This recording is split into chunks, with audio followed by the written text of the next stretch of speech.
Crawford is f***ing trash. Don't ever compare Crawford to Canelo again. Shout out young Triple G. He f***ing did his shit. I felt he won. At least a draw. The judges.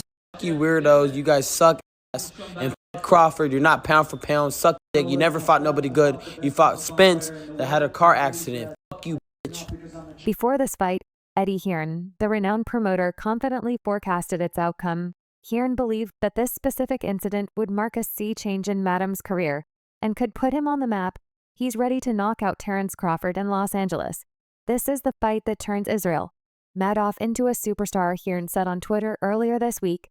Madrimov stepped into the ring as the underdog, yet a knockout victory would have aligned him perfectly with Hearn's vision. Speculation swirled about his future opponents, should he triumph. But such thoughts are far from Madrim's focus, he said. Before the fight, I'm concentrating on this fight against Terence Crawford. I don't think about anything else. I'm there to win the fight, and after the fight we can talk about everything else. Tony Bellew held great admiration for Israil Madrimov. However, he remained convinced that the UFC fighter would ultimately come up short when facing Terence Crawford. After beating Errol Spence last summer, Crawford has found his name entangled with a variety of potential bouts, most notably a high-stakes clash with Canelo Alvarez. Crawford's first opponent was Madrimov, and Bell anticipated that he would continue his excellent performance. Before this fight, Bell said, "I'd find it hard to back against Madrimov against most opponents. But Crawford is something special. You're looking at one of the best fighters of his generation, and he's not showing any signs of slowing down." He further added, "Madrimov is an excellent fighter with many great qualities, and you've heard Eddie Hearn talk about how good he is. He might have some good moments in the fight. But Crawford is on another level to most fighters, and I think he'll win again." Joel Diaz, Madrimov's trainer, said that Madrimov would be a challenging opponent. Diaz told Pro Box TV, "It's a very tough task, Terence. Crawford is the best fighter pound for pound and very well-rounded.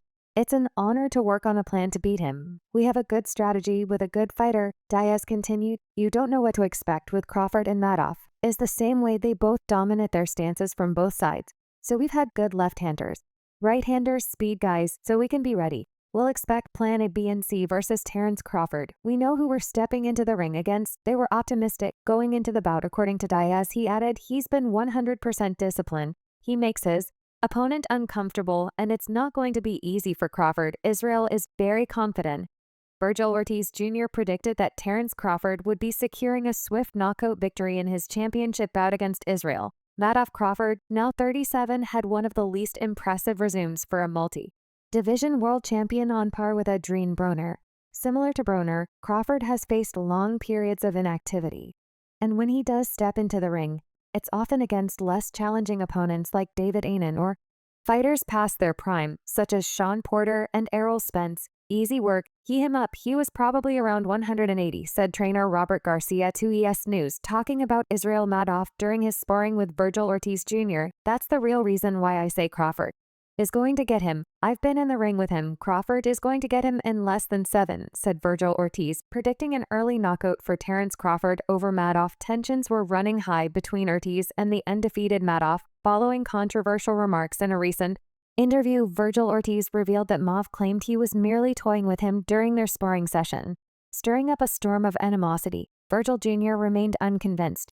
He firmly asserted that he controlled their entire session. His trainer Robert Garcia supported his claim, suggesting he won the sparring match as if victory and sparring were a real thing. "Do you get a trophy for that?" Sparring with Virgil Ortiz, he seemed to be a little apprehensive about what you had said. I don't know if it was lost in translation in the interview, but by chance did you listen to Virgil's reaction to the sparring? They asked him about me, and he was like, "Oh yeah, he's a good fighter, this and that," and it's like, "What do you think of him?" And he was like, "Well, he's a normal boxer, and we went to just play with him or whatever." So I mean, to me, that's how do I say? Dissing you, like dissing what selection is throwing shade. You know what I mean? There's nothing to really say. I mean, we had a good sparring. He's very good. He's athletic. He's quick. I was helping him in preparation in his fight. Virgil Jr.'s reaction to the sparring might seem a bit petty, but it's his way of generating buzz for his upcoming bout with WBC interim junior middleweight champion Serhiy Bohacek. The fight has struggled to capture public interest thanks to a lackluster promotional effort. No amount of Hype could spark enthusiasm among the fans. Virgil Jr. has remained on the sidelines for too long, sidelined by persistent health issues without facing top-tier opponents. He hasn't had the opportunity to capture the attention of the boxing world and make a real impact when it comes to sparring. Israil Madrimov could be Virgil Ortiz Jr.'s clever way to grab some attention, even if it feels a bit opportunistic. Let's hope Virgil doesn't turn this into his go-to-career move by boasting about sparring anecdotes and trying to shine as a training camp sensation. That's a fight that can happen too, said Robert Garcia, reacting to Ellie Spack, saying that Virgil Ortiz can knock out Crawford. Virgil becomes the interim champion and Crawford is the WBA champion.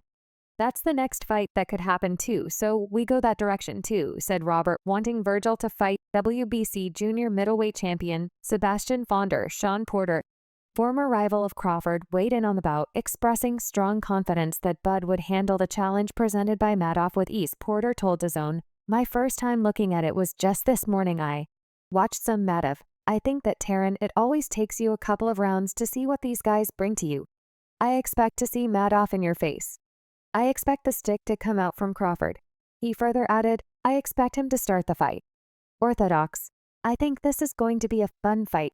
You're going to have your hands full. But I think you will handle it. You always handle it. Some people are born to do what they do.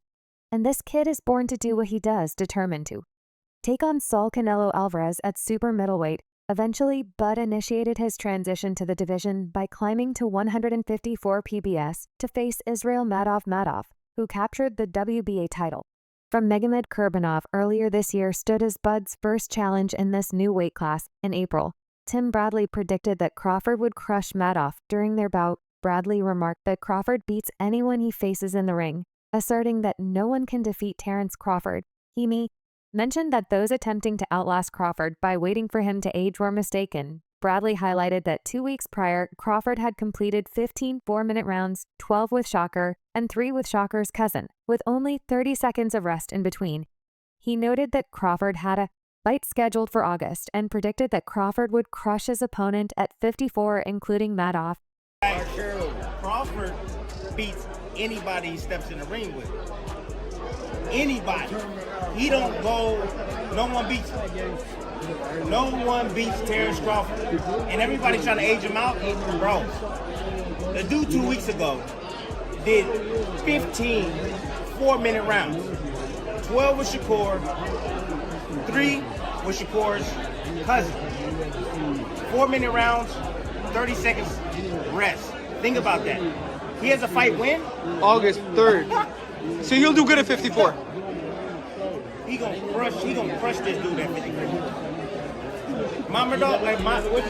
Israil Madrimov. He trains with Joel. In another interview, the Hall of Fame fighter turned analyst shifted to a more reserved perspective. As highlighted in a recent segment with Pro Box TV, Bradley said the ultimate goal is Terence Crawford wants to face Canelo Alvarez. He's on the tail end of his career. He said he only had a few fights left, and he wants to maximize as much money as he possibly can. And that's the Canelo fight. But you guys said it, Madrimov is no easy task. Terran has to get past him first. Meanwhile, Madrimov mentioned that Andre Ward had been assisting Crawford. With sparring, he remarked his helping out Terence Crawford may help him, but maybe not. We'll see in the ring. If it's something that motivates him and helps him, good for him. Ball is helping me prepare for the fight, Crawford's training. Sessions with the 40-year-old Andre Ward haven't attracted much attention. Ward's fighting style is significantly different from Madrimov, and the workout footage reveals that Ward doesn't seem to be in top shape. Madrimov added, "We choose our path. His path was in professional boxing, and my path was in amateur boxing, so I went on to win multiple world titles as an amateur."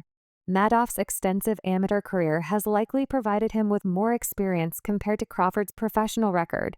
While Madrimov faced numerous elite opponents in the amateur ranks, Crawford's professional record includes a number of matches against less formidable opponents, both early and later in his career. Madrimov added, "Once we got into the pros, we went the hard way. We chose the hard path, with all 10 fights being tough fights. 6 of them were title eliminators, and all of them were tough, so stiff competition.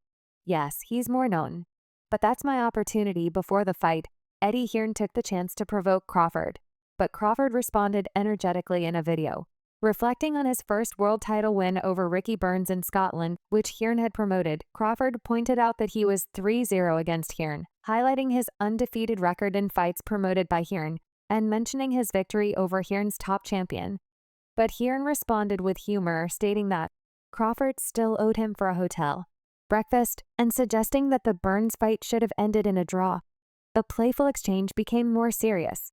When Hearn commented on Crawford's behavior leading up to the Madoff fight, Hearn noted that Crawford seemed unusually nervous and that his energy appeared off. He expressed concern about Crawford's performance, implying that he might not be taking the fight seriously